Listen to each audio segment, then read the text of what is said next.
Living an abusive relationship isn't easy, but it's possible. If you found yourself stuck in a domestic violence cycle, you might feel very weak, frightened, and confused. Perhaps you're still holding out hope that things will improve, or you're worried about how your abuser will react to your attempt to leave them. You can be torn between wanting to escape and wanting to continue this relationship. You may even feel guilty or ashamed because you believe that you're somehow responsible for the abuse you're enduring. I feel you. And today I would like to gently guide you out of this hopeless situation. Welcome to Universe Soul. My name is Karina and I'm very happy to see you here.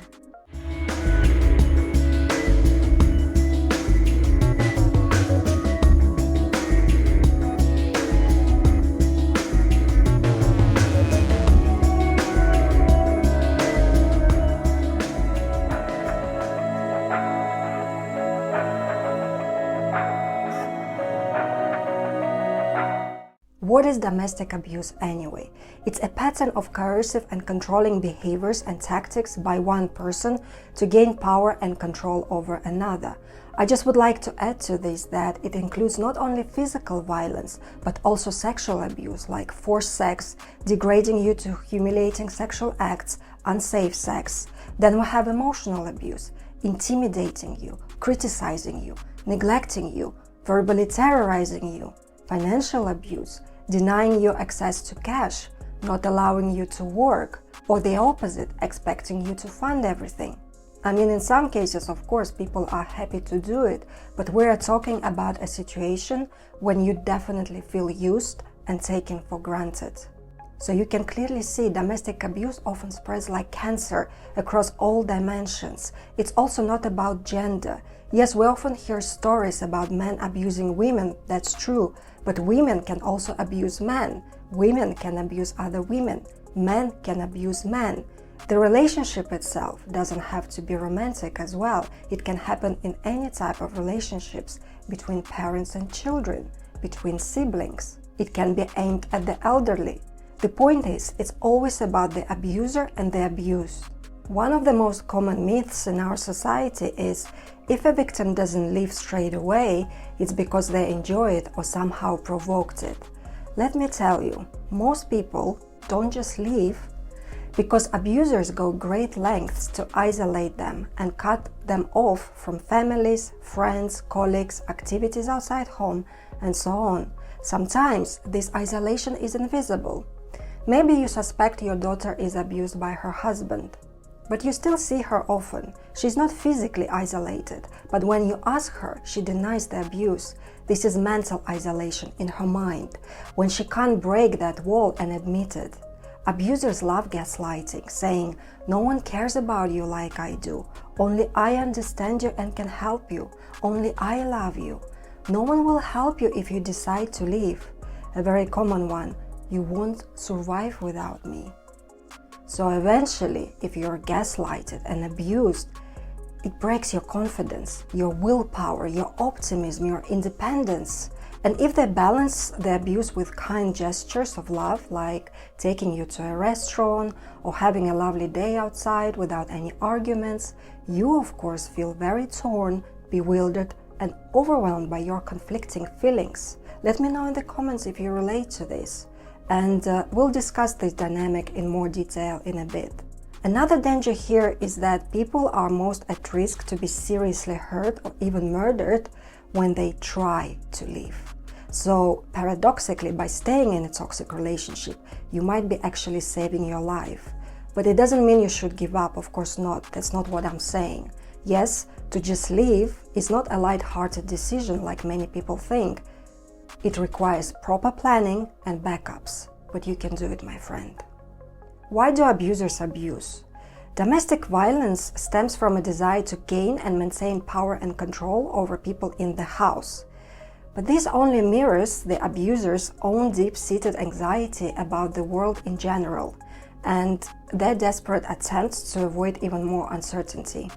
The roots of abusive personality can be traced to early attachment deficits, in particular insecure attachment. If a child perceives that his or her needs are not met, if they are neglected or abused, if they get mixed messages from their parents, One day he or she is a smart and wonderful child, another day a burden. Then they grow up very anxious and feel disempowered internally. So to survive, they learn to hide their powerlessness. And the quickest way to feel bigger than you actually are is through intimidation and aggression. If your abuser is particularly jealous, it only displays their fear of abandonment and chronic emptiness inside. They subconsciously expect others to reject them or harm them in some way. There is no strong, clearly defined self-image, so they rely on their intimate partner or whatever your connection to the abuser is. Basically, they rely on you to provide this. It becomes your job to soothe them, provide security, overturn their sense of unworthiness, and make them feel better about themselves. These people will never stop abusing until they consciously choose to address their childhood trauma, and you should concentrate on your own healing, not on the idea of saving them. Growing up in adverse neighborhoods with high crime levels and gang culture also triggers abusive behavior. By staying afloat in such community, abusers normalize violence and they diffuse their responsibility. Combined with alcohol or drugs, this pattern of thinking becomes very harmful and destructive. And if their desired goal was achieved through violence and abuse, especially without any punishment, then it's more likely to be reinforced and repeated. If I have to summarize the typical characteristics of abusers, I'd say they're impulsive and manipulative. They have little trust in others. They feel a need to be always in control. They minimize the severity and impact of violence. Somehow it's them who is a victim of circumstance. They see battering or psychological abuse as a solution to their problems. Basically, they have very poor problem-solving skills and poor communication skills. Being talkative doesn't imply good communication skills, by the way. If they are so afraid you will leave them and they can't imagine their life without you, what does it really say about them? Just think about it. They have no idea who they are. They have no path of their own. They are extremely dependent on external validation. They didn't go through the healing process. They don't feel gratitude or abundance. Let me tell you, this state of being is very exhausting and so far away from a truly meaningful life. Basically, they are trapped in a very toxic reality and are dragging you down to join them in this misery. Phases of abuse. I often hear from the general public that it's easy to identify an abuser or a rapist or a serial killer. People genuinely believe that abusers are somehow awkward in social circles or they are always aggressive towards everyone. This illusion, of course, stems from a desire to feel prepared, like saying to yourself, surely I will see straight away who is a narcissist or a pedophile, and I will protect myself and others around me. In reality, abusers often present a very charming public persona to cover up their true identity. It doesn't mean they are extremely intelligent. Just being friendly is often enough. So when a woman, as an example, ends up in a domestic abuse cycle, it's not like on her first date she was battered and chose to stay. The first few weeks or months with the abuser were probably lovely and very romantic, and he or she was very kind and generous. Abusers take their time to become rigid and controlling. Little by little, you begin to notice they became more defensive, more snappy, more dominant, and you intuitively feel like something is off, but you're not sure what it is. This is called the tension building phase. In some cultures though, especially in those where women are very oppressed, like in Afghanistan, this phase can last only a few hours. A girl can be forced into marriage in the morning and be raped and battered by the evening. When the tension finally breaks, your abuser physically or verbally lashes out at you. On top of it, they may restrict your access to basic necessities like food, water, or shower. They may keep you in a room without a window or change the locks on your house. They may deny you access to money, to your family and friends. They may call you names or threaten you with violence. The list goes on. You can't even imagine what people come up with. The bottom line here is You may not be hurt physically, but you still feel broken and scared, like you're walking on eggshells. This is actually a huge problem, that our society still thinks that real abuse is mainly physical, that you have to have bruises and broken ribs in order to get sympathy and protection from people. In reality, we need to pay equal attention to both physical and emotional abuse and learn how to identify it and seize it early. Following the abusive incident, we have the honeymoon phase. Your abuser may say sorry, buy you presents, or even become emotionally available to compensate for the abuse. Many promise to change and stop the bullying. Many reassure you it will never happen again. This is done to convince you to keep the relationship going. When the honeymoon period is over, the tension-building phase begins again, and the comforting promises slowly dissolve into thin air. What's worse, not all toxic relationships even go through the honeymoon period. For some, it's only between the tension-building phase and abuse itself. The impact of domestic violence disrupts people's physical and mental health on different levels. Implications for health include accumulated injuries, disabilities, scars, digestive system complaints, back pain, headaches, disruptions to immune system, and many more problems. If domestic violence occurred during pregnancy, it can lead to preterm labor, miscarriages, bleeding of the genital tract, malnutrition, low birth weight, stillbirth. As for mental health, a large percentage of survivors experience PTSD symptoms, depression, dissociation, eating disorders, loss of identity, self-harm. It impacts people's self-trust, impairs their memory, erases their self-esteem. You may believe you're not important or you don't deserve help, even if you're already safe and in therapy. There are considerable long-term effects on interpersonal relationships, in which you withdraw yourself from others, you distrust others, you sabotage any support, you find it nearly impossible to open up to the idea of a new romantic relationship. You may fear intimacy and affectional ties. At work, you may find it difficult to perform at the level you were able to before the abusive relationship. Maybe you're unable to focus or meet workplace expectations, and it leads to additional financial problems and stress. If you have children, they may feel guilty for not protecting you. They may see themselves as being the source of the conflict. They may have also been beaten and neglected, and in addition to your own trauma, you need to assist their healing as well. This is a lot to take in. As the result of your abusive situation, you may have developed an unhealthy attachment to your abuser called trauma bonding. As I mentioned earlier, if your abuser mixes punishment with positive reinforcement, like telling you how much they love you, how much they regret everything bad that happened, if occasionally they do nice things for you, make you happy, then you relax, you drop your boundaries, you feel safe again, you remember why you fell in love with them in the first place, you see their good qualities, their kindness, charm.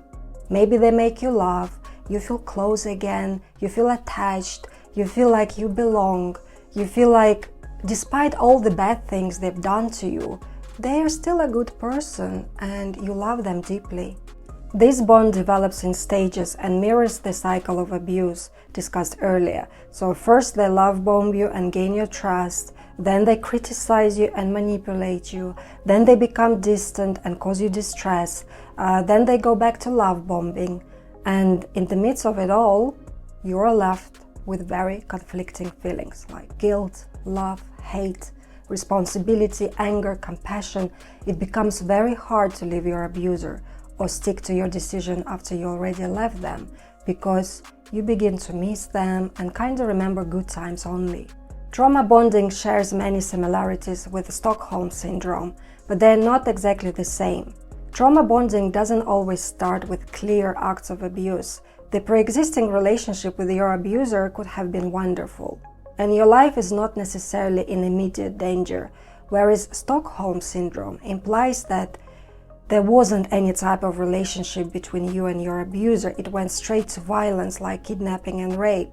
You are in a life-threatening situation. You literally look death in the eye. You are totally isolated. It's nearly impossible to attempt survival strategies like fighting back or escaping. It's a trap with no doors or windows. So in order to reduce this enormous stress and feel less terrified, you try to fit and adapt to your new situation. You begin to interact with your abuser, emphasize them. You try to understand them. Subconsciously, it provides you with a sense of safety. And because you are forced to depend on them and you live in terrible circumstances, you interpret their rare acts of kindness as a decent treatment. And you become hypersensitive to your abuser's needs and desires, forming emotional links between their consentment and your own. But regardless where you are on this spectrum of trauma bonds, the belief that you own anything to your abuser is an illusion. You own them nothing. I'll repeat, nothing. Your abuser is responsible for their own happiness. There are no exceptions here. So how can you break this vicious cycle of abuse? First of all, if you're unable to leave right now, don't beat yourself up for it. It doesn't mean you failed or you should give up fighting for your freedom. It just means the time is not right and you need to prepare better. For now, know what exactly triggers their anger. What are the red flags showing you that he or she is about to explode? Avoid being stuck in small cramped rooms like bathrooms when you feel that a fight is about to break out. Avoid kitchen because it contains knives and glass. Know your apartment's safe zones. It should be a space with an exterior door or a window you can escape from. Hide a second phone nearby. And if you drive, a backup car key. Create a code word and share it with your children so they know when danger is approaching and can also be alert. Share it with your neighbors so they know they should call the police. Think about some logical reasons that will allow you to leave the house at any time, day or night. It's always better to be outside and in crowded space than inside and cornered. If possible, practice the escape plan when things are fine. Check if you can squeeze through that window. Check if you can unlock the door in 5 seconds. And teach your children as well. All of you should memorize any emergency numbers, including your friends, local shelters, and other people who may help. Make sure you don't leave traces on the computer or home phone, because often abusers monitor these things. The GPS in your car can also be used to track your whereabouts. Be aware of this. Be aware that abusers can also watch this video, so you need to be always one step ahead of them. If you don't have friends you can stay with, then a domestic abuse shelter would be your best option. Typically, they accept both mothers and children and will meet all your basic needs, including food and place to sleep. But unfortunately, the number of days you can stay at the shelter is limited, but most of them will help you find a more suitable home, childcare, and even employment. They also provide advice on legal assistance, health-related services, support groups, work, education, financial aid. If you don't have any documents, they will explain how to get them. If you never worked in your life, they will explain where to start. Once you are definitely safe, consider getting a restraining order or taking your case further with the authorities. If you are from a small town and no one takes seriously the abuse that was inflicted on you, move to a bigger city. Move to the capital if needed. Also, I wrote a list of essential items you should pack for your emergency bag and hide it from your abuser. But please make sure you have this bag, because if you escape and you can take it with you, it can go a long way, believe me. So make sure in this bag you have some form of ID. It doesn't have to be original documents. Amazing if you can hide your original documents, but at least make copies. So passports, visas, a driving license, birth certificates, copies of mortgage details, tenancy agreement, copies of utility bills. If you receive any welfare documentation, make sure you take it, yeah? If you receive any benefits or anything like that. Insurance documentation, court documentation, like restraining orders, anything that can be applicable to your case in the future. Any money if you have. If you can open a secret bank account, amazing. Keep your keys for the house, for your car, for your work, Any prescribed medication that you need, or maybe your children need, make sure it's there, some extra ones. Then also some items of sentimental value, like family pictures, diaries, jewelry, anything that's important for you that came from your parents or grandparents, anything like that, put it in the bag. Take some clothing and toiletries, that's obvious one. And take toys for children to soothe them in this kind of extreme situation. If you have to escape, it will be amazing. To fully heal from domestic abuse, you must cultivate a healthy relationship with yourself. While you may long for a caring and meaningful relationship with someone special, it is vital that you first nurture one with yourself and you feel whole again. To do so, you need to learn to let go of your own internal abuser and establish a more supportive relationship with yourself. Practice empowering self-talk, meditations, allow to have good feelings about yourself.